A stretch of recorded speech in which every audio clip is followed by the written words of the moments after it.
ముఖ్యమైన అడ్డంకులు రెండు. ఒకటేమన్నా ఫారెస్ట్కి సంబంధించి, ఇంకోటి వైల్డ్కి సంబంధించి. ఆ రెండు అనుమతులు లేకపోతే ఈ ప్రాజెక్టు పంప్ హౌస్లు ఏదైతే కట్టాలో అది కట్టడానికి ఎట్టి పరిస్థితులు కూడా కుదరదు. ఏ బ్యాంకు కూడా ఫండ్ చేయడానికి ముందుకు రాదు.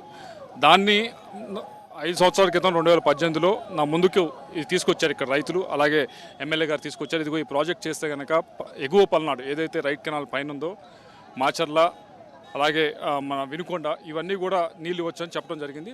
దానికి సంబంధించి ఏదైతే క్లియరెన్స్లు కావాలో ఆ 2 క్లియరెన్సెస్ కూడా మన ఇరిగేషన్ వాళ్ళతో అన్నీ తయారు చేయించి దాన్ని బెంగళూరుకి పంపించి, మెయిన్ ఆఫీస్ అన్ని బెంగళూరులో ఉన్నాయి, ఆ బెంగళూరులో అన్నీ కూడా క్లియర్ చేయించి అక్కడ నుంచి మళ్ళీ ఢిల్లీ తీసుకుని వెళ్ళి అక్కడ మంత్రులతో వాళ్ళతో మాట్లాడి వారికి ఏమి క్లారిఫికేషన్స్ కావాలో, ఎట్టి పరిస్థితుల్లో కూడా అది వన్యప్రాణులు జీవించేది కాబట్టి వాటికి ఎటువంటి ఆటంకాలు అడ్డంకులు ఏమీ జరగకుండా, వాటికి ఏ విధమైన హాని జరగకుండా ఈ ప్రాజెక్ట్ చేస్తామని చెప్పి మాట ఇచ్చి, అలాగే చేసే విధానాన్ని కూడా వాళ్ళందరికీ ఎక్స్ప్లెయిన్ చేసి, అందుకే ఏ ప్రాజెక్టు లేనట్టు ఇక్కడే మాత్రమే పంప్ హౌస్ నుంచి డైరెక్ట్గా పైప్స్ పెడతా ఉన్నాం. మిగతా అన్నిటి కూడా కెనాల్స్ అన్ని తీస్తారు.